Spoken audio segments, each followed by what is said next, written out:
ಈಗ ನಾವು ಇಲ್ಲಿಂದ ಎಷ್ಟೇ ಕೂಗಿದ್ರೂ ಮೋದಿಯವ್ರ ಕಿವಿಗೆ ಕೇಳಿಸ್ತಿಲ್ಲ, ಅಮಿತ್ ಶಾ ಅವ್ರ ಕಿವಿಗೆ ಕೇಳಿಸ್ತಿಲ್ಲ, ಆಮೇಲೆ ನಿರ್ಮಲಾ ಸೀತಾರಾಮನ್ ಅವರಿಗೆ ಕಿವಿನೂ ಕೇಳಿಸಲ್ಲ, ಕಣ್ಣು ಕಾಣಿಸಲ್ಲ. ಕರ್ನಾಟಕ ಜನತೆ 236 ತಾಲೂಕು ಇರೋದು ಕರ್ನಾಟಕ ರಾಜ್ಯದಲ್ಲಿ. 223 ತಾಲೂಕು ಬರ ಅಂತ ಘೋಷಣೆ ಆಗಿದ್ದರೂ ಕೂಡ ಹಣ ಬಿಡುಗಡೆ ಮಾಡೋಕ್ಕೆ ಪಾಪ ಅವ್ರಿಗೆ ವ್ಯವಧಾನ ಇಲ್ಲ ಅವರಿಗೆ. ಅದೇನು ಅವರು ಸೆಂಟ್ರಲ್ ಗೌರ್ಮೆಂಟ್ ನಾಡ್ಸ್ ಪ್ರಕಾರ ಏನು ಅವ್ರೇನು ಪುಕ್ಸಟ್ಟಿ ಕೊಡಬೇಕಾಗಿಲ್ಲ. ಏನು ಕೇಂದ್ರ ಸರ್ಕಾರದ ಏನು ಯಾರು ದುಡ್ಡು ಅದು? ಯಾರು ದುಡ್ಡು ಅಲ್ಲ, ಸಾರ್ವಜನಿಕರ ದುಡ್ಡು. ನಮ್ಮ ದುಡ್ಡು ಪ್ರತಿ ವರ್ಷ 4.5 ಲಕ್ಷ ಕೋಟಿ ಹೋಗುತ್ತೆ ಕೇಂದ್ರ ಸರ್ಕಾರಕ್ಕೆ. ಅದರಿಂದ ನಮ್ಮ ಕೂಗು ಇಲ್ಲಿಂದ ಕೇಳಿಸ್ತಿಲ್ಲ ಅಂತ ಡೆಲ್ಲಿನಲ್ಲೇ ಹೋಗಿ ಕೂಗ್ತೀವಿ. ನೀವು ಅಲ್ಲಿ ಪ್ರತಿಭಟನೆ ಮಾಡಿ, ನಾವು ನಿಮ್ಮ ವಿರುದ್ಧ ಇಲ್ಲಿ ಪ್ರತಿಭಟನೆ ಮಾಡ್ತೀವಿ. ಬಿಜೆಪಿ ಇವ್ರ ಮಾನ ಮರ್ಯಾದೆ ಇಲ್ಲ ಅವರಿಗೆ. ನಮ್ಮ ರಾಜ್ಯಕ್ಕೆ ಅನ್ಯಾಯ ಆಗಿರ್ತಕ್ಕಂಥ ಸಂದರ್ಭದಲ್ಲಿ ಅವರು ನಮ್ಮ ಜೊತೆ ಸೇರ್ಕೋಬೇಕಾ ಬೇಡವಾ? ನಮ್ಮ ರಾಜ್ಯದ ಜನಕ್ಕೆ ಈಗ 236 ತಾಲೂಕಲ್ಲಿ 223 ತಾಲೂಕು ಬರ ಅಂತ ಘೋಷಣೆ ಆಗಿದೆ. ನಾಚಿಕೆ ಆಗಲ್ವ ಅವರಿಗೆಲ್ಲ ಈ ರೀತಿ ಎಲ್ಲ ಹೇಳೋದಕ್ಕೆ? ಬಿ ಜೆ ಪಿಯವರಿಗೆ 4.5 ಲಕ್ಷ ಕೋಟಿ ಹೋಗುತ್ತೆ ನಮ್ಮ ರಾಜ್ಯದಿಂದ ಕೇಂದ್ರಕ್ಕೆ. ಕಡಿಮೆ ಅನುದಾನ ಕೊಡ್ತಾ ಇದೆ. ಇವ್ರಿಗೇನು ಜ್ಞಾನ ಬೇಡವಾ ಅವರಿಗೆ? ಇವ್ರಿಗೇನಾಗಿದೆ, ನಮಗೆ ಹಣ ಕೊಟ್ಟಿಲ್ವಲ್ಲ, ಕಾಂಗ್ರೆಸ್ ಸರ್ಕಾರ ಇದೆ ಅಲ್ವಾ, ಹಣ ಕೊಡದೇ ಇರೋದು, ರೈತರಿಗೆ ಬರಗಾಲದಲ್ಲಿ ಸಹಾಯ ಮಾಡದೇ ಇರೋದು, ಅವ್ರು ಒಳಗಡೆ ಸಂತೋಷ ಪಡ್ತಾ ಇದ್ದಾರೆ. ವಿಕೃತ ಮನಸ್ಸಿನವ್ರು ಅಂತಾರಲ್ಲ, ಆ ರೀತಿ ಬಿ ಜೆ ಪಿಯವರು ವಿಕೃತ ಮನಸ್ಸಿನವರು. ಅವರಿಗೆ ಹೊಟ್ಟೆ ಉರಿ, ನಮ್ಮ ಕಾಂಗ್ರೆಸ್ ಸರ್ಕಾರ ಕೆಟ್ಟ ಹೆಸರು ಬಂದುಬಿಡಲಿ ಅಂತ ಅಷ್ಟೇ, ಇನ್ನೇನೇ ಇಲ್ಲ ಅವರಿಗೆ. ನಮ್ಮ ಹತ್ರ ದುಡ್ಡಿಲ್ಲ ಅಂತಲ್ಲ ನಾವು ಹೇಳೋದು, ನಮ್ಮ ಹತ್ರ ದುಡ್ಡಿದೆಯೋ ದುಡ್ಡಿಲ್ವೋ ಆ ಪ್ರಶ್ನೆ ಬೇರೆ. ಈಗ ನಾವು ನಮ್ಮಿಂದ 4.5 ಲಕ್ಷ ಕೋಟಿ ಕೇಂದ್ರಕ್ಕೆ ಹೋಗುತ್ತೆ. ನಮ್ಮ ಹಣ ನಮ್ಮ ಪಾಲು ನಮ್ಗೆ ಕೊಡಬೇಕೋ ಬೇಡವೋ? ಏನು ಯಾರಪ್ಪನ ದುಡ್ಡದು? ನಮ್ಮ ಹತ್ರ ದುಡ್ಡಿದೆಯೋ ದುಡ್ಡಿಲ್ವೋ ಆ ಪ್ರಶ್ನೆ ಯಾಕೆ ಸರ್? ಈಗ ಬಿ ಜೆ ಪಿ ಆಮೇಲೆ ಒಂದು ನಿಮಿಷ ಅಲ್ವಾ, ನಮ್ಮ ಪಾಲು ನಮ್ಗೆ ಕೊಡಬೇಕಲ್ಲ. ಇವತ್ತು ಬರಗಾಲ ಬಂದಂಥ ಸಂದರ್ಭದಲ್ಲಿ ಅತಿವೃಷ್ಟಿ ಆದಾಗ, ಅನಾವೃಷ್ಟಿ ಆದಾಗ ಕೇಂದ್ರ ಸರ್ಕಾರದ ಗೈಡ್ಲೈನ್ಸ್ ಪ್ರಕಾರ ಹಣ ಬಿಡುಗಡೆ ಮಾಡಬೇಕೋ ಬೇಡವೋ ಅಲ್ವಾ? ಏನು ಬಿ ಜೆ ಪಿಯವರೇನು ಅವ್ರ ಅಪ್ಪರ ಮನೆ ತಂದಾಗ್ತಾ ಇದ್ರಂತ ಕರ್ನಾಟಕ ಸರ್ಕಾರದ ಬೊಕ್ಸಕ್ಕೆ? ಜನರ ದುಡ್ಡು ನಾವು ಖರ್ಚು ಮಾಡೋದು ಜನರ ದುಡ್ಡೇ, ಬಿ ಜೆ ಪಿ ಇದ್ದಾಗಲೂ ಖರ್ಚು ಮಾಡೋದು ಜನರ ದುಡ್ಡೇ, ಕೇಂದ್ರ ಸರ್ಕಾರ ಕೂಡ ಖರ್ಚು ಮಾಡೋದು ಜನರ ದುಡ್ಡೇ. ಸರ್, ಅಶೋಕ್ ಅವರು ಯಾವಾಗಲೂ ಹೇಳ್ತಿದ್ರು ಈ ಮಾತಿಗೆ, ಕೇಂದ್ರ ಸರ್ಕಾರ ನಾವು ಬರ ಬಂದಾಗ, ಪ್ರವಾಹ ಬಂದಾಗ ನಮ್ಮ ಹತ್ರ ದುಡ್ಡಿತ್ತು, ನಾವು ಜನರಿಗೆ ಕೊಟ್ಟಿದ್ವಿ, ಅದಾದಮೇಲೆ ಸರ್ಕಾರ, ಕೇಂದ್ರ ಸರ್ಕಾರ ಎಲ್ಲ ರಾಜ್ಯಗಳು ಕೊಡುವ. ಈಗ ಅವರು ಬಿ ಜೆ ಪಿಯವರು ಬುರುಡೆದಾಸರು ಏನು ಹೇಳಿ ಅಲ್ವಾ? ನಮಗೆ ಕೇಂದ್ರ ಸರ್ಕಾರದಲ್ಲಿ ಒಂದು ಗೈಡ್ಲೈನ್ಸ್ ಇದೆ. ಬರ ಬಂದಂಥ ಸಂದರ್ಭದಲ್ಲಿ, ಅತಿವೃಷ್ಟಿ ಆದಾಗ, ಪ್ರವಾಹ ಆದಾಗ, ಭೂಕಂಪ ಆದಾಗ ಏನು ಪರಿಹಾರ ಕೊಡಬೇಕು ಅಂತ ಗೈಡ್ಲೈನ್ಸ್ ಇರುತ್ತೆ. ಆ ಗೈಡ್ಲೈನ್ಸ್ ಪ್ರಕಾರ ಕೊಡಿ ಅಂತ ಅಷ್ಟೇ ನಾವು ಕೇಳ್ತಿರೋದು. ಏನು ಇವ್ರ ಹತ್ರ ಎಲ್ಲಿ ದುಡ್ಡು? 3 ಲಕ್ಷ ಸಾಲ ಮಾಡಿಬಿಟ್ಟು ಹೋಗ್ಬಿಟ್ರು ಇವರು. 1947ರಿಂದ ಸಿದ್ದರಾಮಯ್ಯವರು ಇಳಿಯೋವರೆಗೂ 2018ವರೆಗೂ ನಮ್ಮ ರಾಜ್ಯದ ಸಾಲ 2,40,000 ಕೋಟಿ ಇತ್ತು. ಇವರು ಬೊಮ್ಮಾಯಿಯವರು, ಯಡಿಯೂರಪ್ಪನವರು 3 ಲಕ್ಷ ಕೋಟಿ ಅಧಿಕ ಸಾಲ ಮಾಡಿದ್ರು. ನಮ್ಮ ಸಾಲನ 5.5 ಲಕ್ಷ ಕೋಟಿ ಕರ್ನಾಟಕ ರಾಜ್ಯದ ಜನರ ಮೇಲೆ, ತಲೆ ಮೇಲೆ ಹಾಕ್ಬಿಟ್ಟೋದರೆ ಇವರು. ಹೊಸ ಸಾಲ ಮಾಡಿದವರೇ ಇವರು. 3 ಲಕ್ಷ ಕೋಟಿ ಸಾಲ ಮಾಡಿರೋದು ಇವರು, ಬೊಮ್ಮಾಯಿಯವರು, ಯಡಿಯೂರಪ್ಪನವರು. ಕಾಂಗ್ರೆಸ್ ಸರ್ಕಾರದ ನಾಯಕರೆಲ್ಲರೂ ಕೂಡ ದೆಹಲಿಗೆ ಬಂದು ರಾಜ್ಯಕ್ಕೆ ಅನ್ಯಾಯ ಆಗ್ತಾ ಇದೆ ಅಂತ ಹೇಳಿ ಇಡೀ ರಾಷ್ಟ್ರಕ್ಕೆ ತಿಳಿಸುವಂತ ಕೆಲಸಕ್ಕೆ ಮುಂದಾಗ್ತಾ ಇದೆ. ಹಾಗಾದ್ರೆ ನಿಜವಾಗ್ಲೂ ಕೂಡ ರಾಜ್ಯಕ್ಕೆ ಕೇಂದ್ರ ಸರ್ಕಾರ ಅನ್ಯಾಯ ಮಾಡ್ತಾ ಇದೆಯಾ? ಈ ಒಂದು ಪ್ರಶ್ನೆನ ಮಾಡ್ತಾ ಹೋಗ್ತೀನಿ. ನನ್ನೊಂದಿಗೆ ಬಿಜೆಪಿ ಸಂಸದರಾಗಿರುವಂತಹ ಕೋಲಾರ ಲೋಕಸಭಾ ಕ್ಷೇತ್ರದ ಎಸ್ ಮುನಿಸ್ವಾಮಿ ಇದ್ದಾರೆ. ಮುನಿಸ್ವಾಮಿಯವರೇ, ಈಗ ಕೇಂದ್ರ ಸರ್ಕಾರ ರಾಜ್ಯಕ್ಕೆ ಅನ್ಯಾಯ ಮಾಡ್ತಾ ಇದೆ ಅಂತ ಹೇಳಿ ನಮ್ಮ ತೆರಿಗೆ ನಮ್ಮ ಹಕ್ಕು ಅಂತೇಳಿ ಒಂದು ಅಭಿಯಾನದ ಅಡಿಯಲ್ಲಿ ನಾಳೆ ಪ್ರತಿಭಟನೆಗೆ ಮುಂದಾಗ್ತಿದ್ದಾರೆ. ನಿಮ್ಮ ಮೊದಲ ಪ್ರತಿಕ್ರಿಯೆ? ಇವತ್ತು ಏನು ಸಿದ್ದರಾಮಯ್ಯನವರು ಸರ್ಕಾರ ಕರ್ನಾಟಕ ರಾಜ್ಯದಲ್ಲಿ ಜನವಿರೋಧಿ ಸರ್ಕಾರ ಅಂತೇಳಿ ಕರ್ನಾಟಕಕ್ಕೆ ಮಾತ್ರ ಗೊತ್ತಿತ್ತು. ಆದರೆ ಸಿದ್ದರಾಮಯ್ಯನವರು ಬಂದು ದೆಹಲಿಯಲ್ಲಿ ಏನು ಸನ್ಮಾನ್ಯ ನರೇಂದ್ರ ಮೋದಿಜಿಯವ್ರ ವಿರುದ್ಧವಾಗಿ, ನಮ್ಮ ಪಕ್ಷದ ಸರ್ಕಾರದ ವಿರುದ್ಧವಾಗಿ, ಬಿ ಜೆ ಪಿ ಸರ್ಕಾರದ ವಿರುದ್ಧವಾಗಿ ಪ್ರೊಟೆಸ್ಟ್ ಮಾಡೋಕ್ಕೆ ಬಂದು ಇಡೀ ದೇಶದಲ್ಲಿ ಅವ್ರ ಮಾನ ಹರಾಜಾಕ್ ಮಾಡಿಸ್ಕೊಳ್ಳೋದಕ್ಕೆ ಬರ್ತಾಯಿದ್ದಾರೆ ಅವರು. ಯಾಕಂದರೆ ಕರ್ನಾಟಕ ರಾಜ್ಯದಲ್ಲಿ 5 ಗ್ಯಾರಂಟಿಗಳನ್ನು ಹೇಳಿ, ಆ ಗ್ಯಾರಂಟಿಗಳನ್ನು ಕೊಡೋಂಥ ಸಂದರ್ಭದಲ್ಲಿ ಯಾವುದೇ ರೀತಿಯಾದಂಥ ವಾರಂಟಿಗಳಿಲ್ಲದೆ, ಅವರು ಸರ್ಕಾರದಲ್ಲಿ ಕೊಟ್ಟಿರ್ತಕ್ಕಂಥ ಗ್ಯಾರಂಟಿಗಳಿಗೆ ವಾರಂಟಿ ಇಲ್ಲದೆ ಇವತ್ತು ಯುವ ಸಬಲೀಕರಣ, ಪ್ರತಿಯೊಂದು ಅಕ್ಕಿ ಕೊಡ್ತೀರಿ ಅಂತ ಹೇಳಿದರು, ಮಹಿಳೆಯರಿಗೆ ದುಡ್ಡು ಕೊಡ್ತೀರಿ ಅಂತ ಹೇಳಿದರು. ಯಾವುದೇ ಗ್ರಾಮಗಳಿಗೆ ಹೋದ್ರೂ ಅವರು 5% ಜನಕ್ಕೆ ಅವರು ಗ್ಯಾರಂಟಿಗಳನ್ನು ಕೊಟ್ಟಿಲ್ಲ. ಹಂಗಿರ್ತಕ್ಕಂಥ ಸಂದರ್ಭದಲ್ಲಿ ಜನವಿರೋಧಿ ಸರ್ಕಾರ ಅಂತ ಅನ್ಸ್ಕೊಂಡಿರ್ತಕ್ಕಂಥ ಈ ಕಾಂಗ್ರೆಸ್ ಸರ್ಕಾರ ಇವತ್ತು ಸನ್ಮಾನ್ಯ ನರೇಂದ್ರ ಮೋದಿಜಿಯವರು ಹಿಂದೆ UPA ಸರ್ಕಾರ ಇದ್ದಂಥ ಸಂದರ್ಭದಲ್ಲಿ, ಮನಮೋಹನ್ ಸಿಂಗ್ ಕಾಲದಲ್ಲಿ ಅವರು 10 ವರ್ಷಕ್ಕೆ 2004ರಿಂದ 2014ನೇ ಇಸ್ವಿವರೆಗೂ ಅವರು ಹಣ ಕೊಟ್ಟಿದ್ದು ಕರ್ನಾಟಕ ರಾಜ್ಯಕ್ಕೆ ಸುಮಾರು 81,000 ಕೋಟಿ. ಆದರೆ ಸನ್ಮಾನ್ಯ ನರೇಂದ್ರ ಮೋದಿಯವರು 2014ರಿಂದ 2024ರವರೆಗೂ ಇದುವರೆಗೂ ನಮಗೆ ಹಣ ಕೊಟ್ಟಿರ್ತಕ್ಕಂಥ ಸುಮಾರು 2,82,000 ಕೋಟಿ. ಅಂದರೆ ಯು ಪಿ ಎ ಸರ್ಕಾರದಲ್ಲಿ ಏನು ಹಣ ಕೊಟ್ಟಿದ್ರು ಅದಕ್ಕೇನು 3 ಪಟ್ಟು ಹೆಚ್ಚಿಗೆ ಹಣ ಇವತ್ತು ಕರ್ನಾಟಕ ರಾಜ್ಯ ಡೆವಲಪ್ಮೆಂಟ್. ಸಮಯ ನೀವು ಹೇಳ್ತಿದ್ರೆ 3 ಪಟ್ಟು ಹೆಚ್ಚು ಕೊಟ್ಟಿದೆ ಅಂತೇಳಿ. ಯಾಕೆ ಕಾಂಗ್ರೆಸ್ನವ್ರು ಹೇಳ್ತಿದ್ದಾರೆ, ಕಾಂಗ್ರೆಸ್ ನಾಯಕರು ಸಿದ್ದರಾಮಯ್ಯವ್ರನ್ನೇ ಒಂದು ಆರೋಪ ಪಟ್ಟಿಯನ್ನೇ ಇಟ್ಟರು, ದೋಷಾರೋಪ ಪಟ್ಟಿ ಅಂತೇಳಿ. ಅದರಲ್ಲಿ ಇಲ್ಲಿಯವರೆಗೂ 9.25 ವರ್ಷದಲ್ಲಿ ಇವ್ರು ಕರೆಕ್ಟಾಗಿ ಕೊಟ್ಟಿದ್ರೆ ಕರೆಕ್ಟಾಗಿ ಕೊಡಬೇಕಿತ್ತು, ಆದರೆ ಕೊಟ್ಟಿರೋದ್ರಲ್ಲೇ ಕಡಿಮೆ ಮಾಡಿದ್ರೆ. ಅಂದರೆ ಬರೋಬ್ಬರಿ 1 ಲಕ್ಷದ ಹತ್ರ 1 ಲಕ್ಷ ಕೋಟಿಗಿಂತ ಹೆಚ್ಚು ಕಡಿಮೆನೇ ಆಗಿದೆ ನಮಗೆ ಅಂತೇಳಿ. ಇವತ್ತು ಸಿದ್ದರಾಮಯ್ಯನವರು ಫೈನಾನ್ಸು ನಾನು ಸುಮಾರು ಸಲ 5 ಸಲ ನಾನು ಬಜೆಟ್ ಮಂಡನೆ ಮಾಡಿದ್ದೀನಿ ಅದು ಇದು ಅಂತ ಹೇಳ್ಬಿಟ್ಟು ಏನು ಹೇಳ್ತಾ ಇದ್ದಾರೆ. ಅವ್ರು ಬಜೆಟ್ ಮಂಡನೆ ಮಾಡಿದಾಗೆಲ್ಲ ಅವ್ರು ಹೇಳಿರ್ತಕ್ಕಂಥ ಸುಳ್ಳೆ ಅಂತ ಹೇಳ್ಬಿಟ್ಟು ಹೇಳಿ ಗೊತ್ತಾಗ್ತಾ ಇದೆ. ಇದಿಷ್ಟು ದಿನ ಅವ್ರು ಹೇಳ್ತಾ ಇದ್ದೀನಿ ನಮ್ಗೆ 16,000 ಕೋಟಿ ಬರಬೇಕು ತೆರಿಗೆ ಹಣ ಅಂತೇಳಿ. ನಮ್ಮ ಸನ್ಮಾನ್ಯ ನರೇಂದ್ರ ಮೋದಿಯವರ ಸರ್ಕಾರದಲ್ಲಿ 10 ವರ್ಷದಲ್ಲಿ ಯಾವುದೇ ರೀತಿಯಾದಂಥ ಒಂದೇ ಒಂದು ಸಿಂಗಲ್ ನಯಾ ಪೈಸಾ ಭ್ರಷ್ಟಾಚಾರ ಇಲ್ಲ.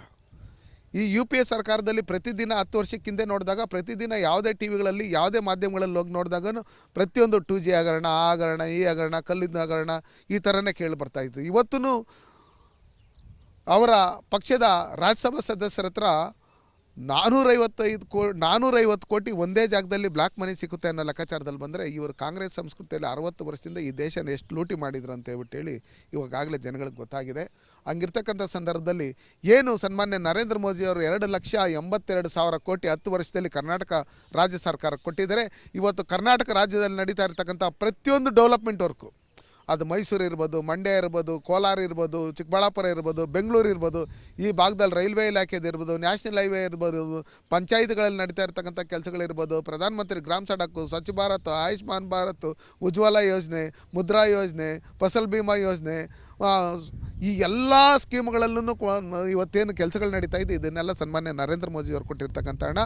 ಇವತ್ತು ಅವ್ರು ಕೊಟ್ಟಿರ್ತಕ್ಕಂಥ ಹಣಕ್ಕೆ ವಿತ್ ದಾಖಲಾತಿಗಳು ಸಮೇತ ಇದೆ. ಅವ್ರಿಗೆ ನಮ್ಗೆ ಮೋಸ ಮಾಡಿದ್ದಾರೆ ಅನ್ನೋದಕ್ಕೆ ಏನಾದ್ರು ದಾಖಲಾತಿಗಳಿದ್ರೆ ಶ್ವೇತಪತ್ರ ಹೊರಡಿಸ್ತೀವಿ ಅಂತ ಹೇಳೋರಲ್ಲ ಸಿದ್ದರಾಮಯ್ಯ. ಇಷ್ಟು ದಿನ ಏನು ಕಡಲೆಕಾಳು ಕಡಲೆಕಾಯಿ ತಿಂತಾ ಇದ್ರ ಸಿದ್ದರಾಮಯ್ಯನವರು. ನಾವು 25 ಜನ ಎಂ ಪಿಗಳಿದ್ರಲ್ಲ, ಸನ್ಮಾನ್ಯ ನರೇಂದ್ರ ಮೋದಿಜಿಯವ್ರು ನಾವು 25 ಜನ ಎಂ ಪಿಗಳಿದ್ರಿ. ಇದಕ್ಕೆ ಯಾವುದೇ ರೀತಿಯಾದಂಥ ದೇಶಕ್ಕೆ ಹೋಗಬೇಕಾಗಿರ್ತಕ್ಕಂಥ ತೆರಿಗೆ ಹಣ ಏನಿದೆ, ರಾಜ್ಯಗಳಿಗೆ ಹೋಗಬೇಕಾಗಿರ್ತಕ್ಕಂಥ ತೆರಿಗೆ ಹಣ ಇದೆ, ಇದರಲ್ಲಿ ಯಾವುದೇ ಕಾರಣಕ್ಕೂ ನೀವು ಇಂಪ್ಲೂಯೆನ್ಸ್ ಅವಶ್ಯಕತೆ ಇಲ್ಲ. ನೀವೇನೇನು ಹಣ ಇದುವರೆಗೂ ನಾವು ಕೇಂದ್ರದಿಂದ ನೀವು ತಗೊಂಡಿದ್ದೀರಿ, ಆ ತಗೊಂಡಿರೋದಕ್ಕೆ ಲೆಕ್ಕಪತ್ರಗಳನ್ನು ಫೈನಾನ್ಸ್ ಕಮಿಷನ್ ಏನಿದ್ದಾರೆ ಅವ್ರಿಗೆ ಕೊಟ್ಟು ಇನ್ನು ಉಳಿದಿರ್ತಕ್ಕಂಥ ಹಣನ ಪಡ್ಕೊಳ್ಳೋದಕ್ಕೆ ನಿಮ್ಗೇನು ಅಲ್ಲ. ಈಗ ರಾಜ್ಯದಲ್ಲಿರುವಂಥ ನಮ್ಮ 25 BJP ಸಂಸದರೇನಿದ್ದಾರೆ ಅವರು ಮೋದಿಯವ್ರ ಮುಂದೆ ಕೂರಲ್ಲ, ನಿಲ್ಲಲ್ಲ, ಅವ್ರೇನು ಪ್ರಶ್ನೆ ಮಾಡಲ್ಲ, ಹೋಗ್ತಾರೆ, ಅವ್ರು ಹೇಳ್ದಂಗೆ ಕೇಳ್ಕೊಂಡು ಬರ್ತಾರೆ, ಅವ್ರು ಹೇಳಿದ ಕೆಲಸ ಮಾಡಬೇಕಷ್ಟೇ ಇವರು ಅಂತ. ಹಿಂದೆ 2014ರಿಂದ 2010ರಿಂದ ಏನು 2014ವರೆಗೂ ಯು ಪಿ ಎ ಸರ್ಕಾರ ಇತ್ತು. ಆವಾಗ ಅವರು ರಬ್ಬರ್ ಸ್ಟಾಂಪ್ಗಳ ಎಂ ಪಿಗಳಿದ್ದರು. ಹಂಗಿರ್ತಕ್ಕಂಥ ಸಂದರ್ಭದಲ್ಲಿ ಅವ್ರು ಹೋಗಿ ಅವ್ರ ಹತ್ರ ಕೈ ಕಟ್ಕೊಂಡು ಕುತ್ಕೊಂಡಿರ್ಬೇಕಾಗಿತ್ತು. ಯಾಕಂದರೆ ಅಲ್ಲಿ ಇಟಲಿ ಮೇಡಮ್ಮು ಅವರು ಇವರೆಲ್ಲ ಇದ್ದಿದ್ದಂಥವ್ರು. ಕಾಂಗ್ರೆಸ್ ಸರ್ಕಾರದಲ್ಲಿ ಆ ಥರ ನಡೀತಾರೆ. ಆದರೆ ಸನ್ಮಾನ್ಯ ನರೇಂದ್ರ ಮೋದಿಯವರು ಅವ್ರು ಜನಸಾಮಾನ್ಯರಾಗಿ ಕಷ್ಟಪಟ್ಟು ಬಡತನದಿಂದ ಬಂದಿರೋದ್ರಿಂದ ಎಲ್ಲ ಎಂ ಪಿಗಳಿಗೆ ಏನು ರೆಸ್ಪೆಕ್ಟ್ ಕೊಡಬೇಕು ಅದನ್ನು ಕೊಟ್ಟು ಎಲ್ಲ ರಾಜ್ಯಗಳು, ಇಡೀ ದೇಶದಲ್ಲಿರ್ತಕ್ಕಂಥ ಎಲ್ಲ ರಾಜ್ಯದವರು, ಭಾರತೀಯರು ಎಲ್ಲ ರಾಜ್ಯಗಳು ಡೆವಲಪ್ಮೆಂಟ್ ಆಗಬೇಕು, ಒಟ್ಟಾರೆ ಭಾರತ ನಂಬರ್ 1 ಭಾರತ ಆಗಬೇಕು ಅನ್ನೋ ಲೆಕ್ಕಾಚಾರದಲ್ಲಿ ಇವತ್ತೇನು ಕೆಲಸ ಮಾಡ್ತಾಯಿದ್ರೆ ಡೆವಲಪ್ಮೆಂಟ್ ವಿಷಯದಲ್ಲಿ ಬಂದಾಗ ಕರ್ನಾಟಕಕ್ಕೆ ಹೆಚ್ಚಿನ ಆದ್ಯತೆಯನ್ನು ಕೊಟ್ಟಿರೋದ್ರಿಂದನೇ ಇವತ್ತು ನಾವೇನು ಮೈಸೂರಿಗೆ ಏನು ದಶಪಥ ರಸ್ತೆ ಇದೆ ಅದು ಸುಮಾರು 12,000 ಕೋಟಿ ಕೊಟ್ಟಿರ್ತಕ್ಕಂಥದ್ದು, ಏರ್ಪೋರ್ಟ್ಗಳನ್ನು ಮಾಡಿರ್ತಕ್ಕಂಥದ್ದು, ರಸ್ತೆಗಳನ್ನು ಮಾಡಿರ್ತಕ್ಕಂಥದ್ದು, ಪ್ರಧಾನಮಂತ್ರಿ ಗ್ರಾಮ ಸಡಕ್ ಯೋಜನೆಯಲ್ಲಿ ನಾನು ಲೋಕಸಭಾ ಕ್ಷೇತ್ರದಲ್ಲಿ 176 ಕಿಲೋಮೀಟರ್ ಕೊಟ್ಟು ರಸ್ತೆ ಮಾಡಿರ್ತಕ್ಕಂಥದ್ದು, ಜಲ್ ಜೀವನ್ ಮಿಷನಲ್ಲಿ ನನ್ನ ಲೋಕಸಭಾ ಕ್ಷೇತ್ರಕ್ಕೆ 1,880 ಕೋಟಿ ಹಣ ಕೊಟ್ಟಿರ್ತಕ್ಕಂಥದ್ದು, ಚೆನ್ನೈ ಎಕ್ಸ್ಪ್ರೆಸ್ ಕಾರಿಡಾರ್ಗೆ 6,000 ಕೋಟಿ ಕೊಟ್ಟಿರ್ತಕ್ಕಂಥ. ಕೊಟ್ಟಿದ್ದೀರಾ ಅಂತ ಹೇಳಿದೆ, ಕೊಟ್ಟಿದ್ದೀರಾ ಅಂತ ಹೇಳ್ತಾ ಇದ್ದೀರಾ. ಆದ್ರೂ ನಮಗೆ ಸಿಗ್ತಾ ಇರೋದು ಎಷ್ಟು? 100 ರೂಪಾಯಿಗೆ 12 ರೂಪಾಯಿ, 13 ರೂಪಾಯಿ ಅಲ್ಲ, ಎಲ್ಲರಿಗೂ ಏನು ಕೊಡಬೇಕು ಅದನ್ನೇ ಕೊಡ್ತಾ ಇರ್ತಕ್ಕಂಥದ್ದು. ಅದಕ್ಕಿಂತ ಹೆಚ್ಚಿಗೆ ಡೆವಲಪ್ಮೆಂಟ್ಗೆ ಇಸ್ರೋದಕ್ಕಾಗಿ ಕೊಟ್ಟಿರ್ಬೋದು. ಇವತ್ತು HL ಫ್ಯಾಕ್ಟ್ರಿ ಡೆವಲಪ್ಮೆಂಟ್ ಇದು ಕೊಟ್ಟಿರ್ತಕ್ಕಂಥದ್ದು. ಇದೆಲ್ಲ ಸಿದ್ದರಾಮಯ್ಯವ್ರ ಮನೆಯಿಂದ ಆಗಲಿಲ್ಲ, ಡಿ ಕೆ ಶಿವಕುಮಾರ್ ಮನೆಯಿಂದ ತಂದು ಹಾಕಿರ್ತಕ್ಕಂಥ ಹಣ ಅಲ್ಲ ಅದು. ಹಂಗಿರ್ತಕ್ಕಂಥ ಸರ್ ಈ ತುಕಡೆ ಗ್ಯಾಂಗ್ ಬಂದು ಇಲ್ಲೇನು ನಾಳೆ ಆಲಿಬಾಬಾ 40 ಚೋರ್ಸ್ ಅಂತ ಹೇಳ್ಬಿಟ್ಟು ಇವ್ರು ಧರಣಿ ಮಾಡಿಬಿಟ್ರೆ ಇಲ್ಲಿ ಭಯ ಬೀಳೋಕೆ ಯಾರೂ ಇಲ್ಲಿ ಏನು ನಾವೆಲ್ಲ ಏನು ಇದೇನಿಲ್ಲ. ನಮ್ಮ ತೆರಿಗೆನ ನಾವು ಕೇಳೋದು ನಮ್ಮ ಹಕ್ಕು, ನಾವು ಅದಕ್ಕೋಸ್ಕರ ನಾವು ಕೇಳಕ್ಕೆ ಬರ್ತೀವಿ ಅಂತ ಹೇಳ್ತಾರೆ. ಇವತ್ತೇನು ಕರ್ನಾಟಕದಲ್ಲಿ ಆಗ್ತಾ ಇರ್ತಕ್ಕಂಥ ಏನು ಭ್ರಷ್ಟಾಚಾರದಲ್ಲಿ ನೀವು ಮುಳುಗೋಗಿದ್ದೀರಿ. ಇವತ್ತು SCP TSP ಹಣ ಏನಿದೆ ಅದು ದಲಿತರಿಗೆ ಮೋಸ ಮಾಡಿ ನೀವು ಇವತ್ತು ಗ್ಯಾರಂಟಿಗಳಿಗೆ ಕೊಡೋದಕ್ಕೆ ಅದನ್ನೇನು ಇದು ಮಾಡ್ತಾ ಇರ್ತೀರಿ. ರೈತರಿಗೆ ನೀವು ಏನು ಹೆಣ್ಮಕ್ಳಿಗೆ 10 kg ಇದು ಕೊಡ್ತೀರಿ ಅಂತ ಹೇಳಿದ್ರಿ, ಮಾತೃವಂದನಾ ಕಾರ್ಯಕ್ರಮ ಕೊಡ್ತೀರಿ ಅಂತ ಹೇಳಿದ್ರಿ. 10 kg ಅಕ್ಕಿಯಲ್ಲಿ ಒಂದೇ 1 kg ಅಕ್ಕಿ ಕೊಟ್ಟಿದ್ದಾರೆ. ಸನ್ಮಾನ್ಯ ನರೇಂದ್ರ ಮೋದಿಯವರು ಕೊಟ್ಟಿರ್ತಕ್ಕಂಥ ಅಕ್ಕಿಯಲ್ಲಿ 1 kg ಅಕ್ಕಿ, ಸಿದ್ದರಾಮಯ್ಯನವರು 1 kg ಅಕ್ಕಿ ಮುನಿಯಪ್ಪ ಅವ್ರು ಹೊಡ್ಕೊಂಡು ಇವತ್ತು ಮಣ್ಣಿರ್ತಕ್ಕಂಥ ರಾಗಿ ಕೊಡ್ತಾ ಇರ್ತಕ್ಕಂಥದ್ದು ಸಿದ್ದರಾಮಯ್ಯನವರಲ್ವಾ? ದಲಿತ ಮಹಿಳೆಗೆ ಅರಬತ್ಲೆ ಅವಮಾನ ಮಾಡ್ತಾ ಇರ್ತಕ್ಕಂಥದ್ದು ಕಾಂಗ್ರೆಸ್ ಸರ್ಕಾರದಲ್ಲಲ್ವಾ? ಇವತ್ತು ದಲಿತ ವಿರೋಧಿ ಸರ್ಕಾರ ಕಾಂಗ್ರೆಸ್ ಸರ್ಕಾರ, ಇವತ್ತು ರಾಮನ ವಿರೋಧಿ ಸರ್ಕಾರ ಕಾಂಗ್ರೆಸ್ ಸರ್ಕಾರ. ಇವತ್ತು ಅವ್ರದೇ ಪಕ್ಷದ ಸಚಿವರು ಶಿವರಾಮವ್ರು ಹೇಳಿದ್ದಾರೆ, ಈ ಕಾಂಗ್ರೆಸ್ ಸರ್ಕಾರ ಭ್ರಷ್ಟ ಸರ್ಕಾರ, 80% ಸರ್ಕಾರ ಅಂತ ಹೇಳ್ಬಿಟ್ಟು ಹೇಳಿ ಅವ್ರು ಸರ್ಟಿಫಿಕೇಟ್ ಕೊಟ್ಟಿರ್ತಕ್ಕಂಥ ಸಂದರ್ಭದಲ್ಲಿ ನಿಮ್ಮದೇ ಪಕ್ಷದ ಅಧ್ಯಕ್ಷರು ಮಲ್ಲಿಕಾರ್ಜುನ್ ಖರ್ಗೆ ಅವರು ನರೇಂದ್ರ ಮೋದಿಜಿಯವರು ಈ ಸಲ 400ಕ್ಕಿಂತ ಹೆಚ್ಚಿಗೆ ಲೋಕಸಭಾ ಸದಸ್ಯರನ್ನು ಗೆಲ್ಸ್ಕೊಂತೀರಿ ಅಂತ ಹೇಳಿದ್ದಾದಮೇಲೆ ನಿಮ್ಮ ಡಿ ಕೆ ಸುರೇಶ್ ಅವರು ಈ ದೇಶ ಒಡೆಯೋಂಥ ಕೆಲಸ ಏನು ಮಾಡಿದ್ರು ಅದನ್ನು ಮರೆಮಾಚೋದಕ್ಕೆ ಡಿ ಕೆ ಸುರೇಶ್ ಅವರು ಮಾಡಿರ್ತಕ್ಕಂಥ ತಪ್ಪು ಅಂತ ಹೇಳೋವಂಥ ಧೈರ್ಯ ಇಲ್ಲ ನಿಮಗೆ. ಇವತ್ತು ಬಂದು ಸನ್ಮಾನ್ಯ ನರೇಂದ್ರ ಮೋದಿ ಅವರು ಕೊಟ್ಟಿರ್ತಕ್ಕಂಥ ಏನು ಡೆವಲಪ್ಮೆಂಟ್ ಹಣ ಇದೆ ಅದಕ್ಕೆ ನೀವು ಅವ್ರಿಗೆ ಬಂದು ಧನ್ಯವಾದಗಳನ್ನು ಹೇಳಬೇಕು. ಅವ್ರಿಗೆ ಬಾಲಕೃಷ್ಣ ಅವರು ಕಾಂಗ್ರೆಸ್ನ ಕೈ ಶಾಸಕರು, ಬಿಜೆಪಿ ಸಂಸದರು ಯಾರು ಕೂಡ ಗಂಡಸರಲ್ಲ, ಅವರೆಲ್ಲ ಶೋ ಪೀಸ್ಗಳಷ್ಟೇ ಅಂತ ಹೇಳ್ತಾರೆ. ಬಾಲಕೃಷ್ಣ ಅವ್ರ ಸರ್ಟಿಫಿಕೇಟ್ ನಮಗೇನು ಕರಿಬೇಕು? ಅವನು ಯಾರ್ರೀ ಅವನು ಬಾಲಕೃಷ್ಣ? ಆ ಬಾಲಕೃಷ್ಣ ಹೇಳ್ತಾನೆ ಜನಗಳ ಹತ್ರ ಯಾವ್ಯಾವ ಊರಲ್ಲಿ ನನಗೆ ಓಟ್ ಹಾಕಿದ್ದೀರಾ ಅವ್ರಿಗೆ ಮಾತ್ರ ನಾನು ಕೆಲಸ ಮಾಡ್ತೀನಿ. ಈ ಸಲ ಏನೋ ಲೋಕಸಭಾ ಕ್ಷೇತ್ರದ ಚುನಾವಣೆಯಲ್ಲಿ ನಮ್ಗೆ ಓಟ್ ಹಾಕಿಲ್ಲ ಅಂದರೆ ನಿಮ್ಗೆ ಗ್ಯಾರಂಟಿಗಳೇ ಕೊಡಲ್ಲ ಅಂತ. ಅದಕ್ಕೋಸ್ಕರ ನಿಮ್ಮ ಗ್ಯಾರಂಟಿಗಳಿಗೆ ವಾರಂಟಿನೇ ಇಲ್ಲ. ನೀವೇನಿದ್ರೇನು ಪಾಕಿಸ್ತಾನ ಏಜೆಂಟ್ಗಳು, ಚೈನಾ ಏಜೆಂಟ್ಗಳು, ಈ ದೇಶದಲ್ಲಿದ್ದು ಪಾಕಿಸ್ತಾನ ಏಜೆಂಟ್ಗಳಂತ ಕೆಲಸ ಮಾಡಿಕೊಂಡು ಈ ದೇಶ ನೋಡಿ ಅಂತ ಕೆಲಸ ಮೊದಲಿಂದ ಅಖಂಡ ಭಾರತ ಇದ್ದಿದ್ದನ್ನು ಒಡ್ಕೊಂಬಂದಿರತಕ್ಕಂಥದ್ದೇ ಕಾಂಗ್ರೆಸ್ ಪ್ರವೃತ್ತಿ. ಹಂಗಿರ್ತಕ್ಕಂಥ ಸಂದರ್ಭದಲ್ಲಿ ಇಡೀ ಪ್ರಪಂಚ ಸನ್ಮಾನ್ಯ ನರೇಂದ್ರ ಮೋದಿಯವರು ಮಾಡ್ತಾ ಇರ್ತಕ್ಕಂಥ ಅಭಿವೃದ್ಧಿ ಕೆಲಸಗಳನ್ನು ಮೆಚ್ಚಿದೆ. ಇಡೀ ಕರ್ನಾಟಕ ರಾಜ್ಯ ಸನ್ಮಾನ್ಯ ನರೇಂದ್ರ ಮೋದಿಯವರು ಮಾಡಿರ್ತಕ್ಕಂಥ ಅಭಿವೃದ್ಧಿನ ಮೆಚ್ಚಿ ಇವತ್ತು 28 ಲೋಕಸಭಾ ಸ್ಥಾನಗಳಲ್ಲಿ ಭಾರತೀಯ ಜನತಾ ಪಾರ್ಟಿ ಅಭ್ಯರ್ಥಿಗಳನ್ನ ಗೆಲ್ಸ್ಕೊಳ್ಳೋಂಥ ನಿಟ್ಟಿನಲ್ಲಿ 3ನೇ ಬಾರಿ ಸನ್ಮಾನ್ಯ ನರೇಂದ್ರ ಮೋದಿಯವರು ಪ್ರಧಾನಮಂತ್ರಿ ಆಗಬೇಕಂತೇಳಿ ಜನರ ಆಶಯ ಇರೋದ್ರಿಂದ ನೀವೇನೇ ಭ್ರಷ್ಟಾಚಾರಿಗಳು ಏನೇ ಸರ್ಟಿಫಿಕೇಟ್ ಇನ್ನೊಂದು ಮತ್ತೊಂದು ನಮಗೇನು ಅವಶ್ಯಕತೆ ಇಲ್ಲ. ಹಂಗಿರ್ತಕ್ಕಂಥ ಸಂದರ್ಭದಲ್ಲಿ ನೀವಲ್ಲ, ನಿಮ್ಮ ಬೆಟಾಲಿಯಂ ಪರ್ಮನೆಂಟಾಗಿ ಬಂದು ಇಲ್ಲಿ ಇದು ಮಾಡ್ಕೊಂಡು 25 ಜನ MP ಗಳಿದ್ದರಿಂದನೇ ಕರ್ನಾಟಕಕ್ಕೆ ಇಷ್ಟೊಂದು ಡೆವಲಪ್ಮೆಂಟ್ ಕೆಲಸಕ್ಕೆ ಸನ್ಮಾನ್ಯ ನರೇಂದ್ರ ಮೋದಿಯವರು ಹಣ ಕೊಟ್ಟಿರ್ತಕ್ಕಂಥದ್ದು. ನಿರ್ಮಲಾ ಸೀತಾರಾಮನ್ ಅವರು ಹೇಳಿದ್ದಾರೆ, ನೀವೇನು ಹಣ ತಗೊಂಡೋಗಿದ್ರಿ, ಏನೇನು ಖರ್ಚು ಮಾಡಿದ್ರಿ, ಅದನ್ನ ಅಂಕಿಅಂಶಗಳನ್ನು ಫೈನಾನ್ಸ್ ಕಮಿಷನ್ ಕೊಟ್ಟು ಇನ್ನು ಉಳಿದಿರ್ತಕ್ಕಂಥ ಹಣ ತಗೊಂಡೋದ್ರೆ ಅಂತ ಅದನ್ನು ತಗೊಳ್ಳೋಕೆ ನಿಮ್ಗೆ ಹೋಗ್ತಾ ಇಲ್ಲ. ಹಂಗಿರ್ತಕ್ಕಂಥ ಸಂದರ್ಭದಲ್ಲಿ 7 ತಿಂಗಳಿಂದ ಏನು ಕಳ್ಳೆಕಾಯಿ ತಿಂತಾ ಇದ್ರ ನೀವು? ಇಷ್ಟವರೆಗೂ ಬಂದು ನಮ್ಮ MP ಮೀಟಿಂಗ್ ಮಾಡಿ ನೀವು ಹಿಂಗಿದೆ ಬನ್ನಿ ಅಂತ ಹೇಳಿ ಹೋಗಿ ಕರಿಬೇಕಾಗಿತ್ತು. ಅವ್ರು ಹೇಳ್ತಿರೋದು ಕನ್ನಡಿಗರಿಗೆ ಅನ್ಯಾಯ ಆಗ್ತಾ ಇದೆ. ಒಂದು ನಿಮಿಷ ಕನ್ನಡಿಗರಿಗೆ ಅನ್ಯಾಯ ಆಗ್ತಾ ಇದೆ, ನಾವೆಲ್ಲ ಹೋಗಿ ಒಟ್ಟಿಗೆ ಕೂತ್ಕೊಂಡು ಪಕ್ಷಾತೀತವಾಗಿ ಪ್ರತಿಭಟನೆ ಮಾಡೋಣ. ಇದು ಬಿಜೆಪಿ ವಿರುದ್ಧವಾಗಿ ಆಗಲಿ ಅಥವಾ ಬೇರೆ ಚುನಾವಣೆ ದೃಷ್ಟಿಯಲ್ಲಿ ಇಟ್ಕೊಂಡು ನಾವು ಪ್ರತಿಭಟನೆ ಮಾಡ್ತಾ ಇಲ್ಲ. ಕನ್ನಡಿಗರಿಗೆ ಅನ್ಯಾಯ ಆಗ್ತಾ ಇದೆ, ಎಲ್ಲ ಬಿಜೆಪಿ ಸಂಸದರು ಬರಲಿ, ನಾವು ಒಟ್ಟಿಗೆ ಕೂತ್ಕೊಂಡು ಪ್ರತಿಭಟನೆ ಮಾಡೋಣ ಅಂತ ಹೇಳಿದ್ರೆ ನೀವು ಹೋಗ್ತೀರಾ?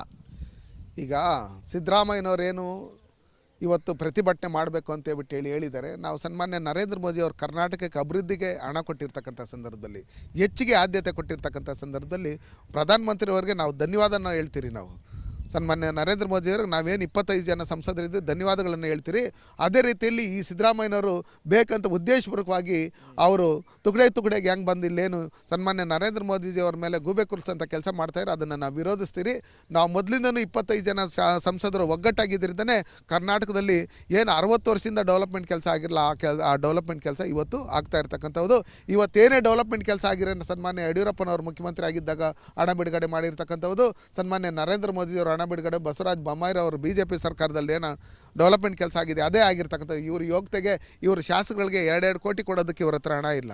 ಇವರು ಕಲಾವಿದರಿಗೆ ಮೈಸೂರಲ್ಲಿ ನಡೆದಂಥ ಏನು ಕಾರ್ಯಕ್ರಮಗಳು, ದಸರಾ ಕಾರ್ಯಕ್ರಮಗಳಲ್ಲಿ ಕಲಾವಿದರಿಗೆ ಕೊಟ್ಟಿರ್ತಕ್ಕಂಥ ಚೆಕ್ಗಳನ್ನು ಬೌನ್ಸ್ ಆಗುತ್ತೆ. ಆ ಕಲಾವಿದರ ಚೆಕ್ಗಳಲ್ಲೂ ಇವರು ಹೋಗಿ ಕಮಿಷನ್ ಕೇಳೋಂಥ ಕೆಲಸಗಳನ್ನು ಮಾಡ್ತಾ ಇರ್ತಕ್ಕಂಥ ಈ ಕಾಂಗ್ರೆಸ್ ಅವ್ರ ಸರ್ಟಿಫಿಕೇಟ್ ನಮ್ಗೆ ಅವಶ್ಯಕತೆ ಇಲ್ಲ. ಮುಂದಿನ ದಿನಗಳಲ್ಲಿ ಇಡೀ ಭಾರತದಲ್ಲಿ ಕಾಂಗ್ರೆಸ್ ಮುಕ್ತ ಭಾರತ ಆಗುತ್ತೆ. ಕರ್ನಾಟಕದಲ್ಲೂ ಮುಂದಿನ ದಿನಗಳಲ್ಲಿ ಇವರು ಸರ್ಕಾರ ಇರಲ್ಲ, ಅವ್ರ ಪಾರ್ಟಿಯಲ್ಲಿರ್ತಕ್ಕಂಥವ್ರು ಇವರು ಭ್ರಷ್ಟ ಅಂತ ಹೇಳ್ಬಿಟ್ಟು ತೀರ್ಮಾನ ಮಾಡಿರೋದ್ರಿಂದ ಒಬ್ಬೊಬ್ಬರಿಗೆ ಕಾಲು ಕೀಳ್ತಾ ಇರ್ತಕ್ಕಂಥದ್ದು ಸನ್ನಿವೇಶಗಳು ಹತ್ರ ಬಂದಿದೆ. ಇಡೀ ಜನ ತೀರ್ಮಾನ ಮಾಡಿರೋದ್ರಿಂದ ಸನ್ಮಾನ್ಯ ನರೇಂದ್ರ ಮೋದಿಜಿಯವರು ಏನು ಕರ್ನಾಟಕದ ಪರವಾಗಿ ಹೆಚ್ಚಿಗೆ ಅನುದಾನಗಳನ್ನು ಕೊಟ್ಟಿರೋದ್ರಿಂದ ಕರ್ನಾಟಕ ಜನತೆ ಪರವಾಗಿ ನಾನು ನರೇಂದ್ರ ಮೋದಿಜಿಯವರಿಗೆ ಧನ್ಯವಾದಗಳನ್ನು ಹೇಳ್ತೀನಿ. ಇದಾಗಿತ್ತು ಸಂಸದ ಮುನಿಸ್ವಾಮಿ ಅವರ ಮಾತು. ಕ್ಯಾಮರಾ ಪರ್ಸನ್ ಭೀಷ್ಮ ಜೊತೆ ನಾಗೇಂದ್ರ ಬಾಬು, ನವದೆಹಲಿ.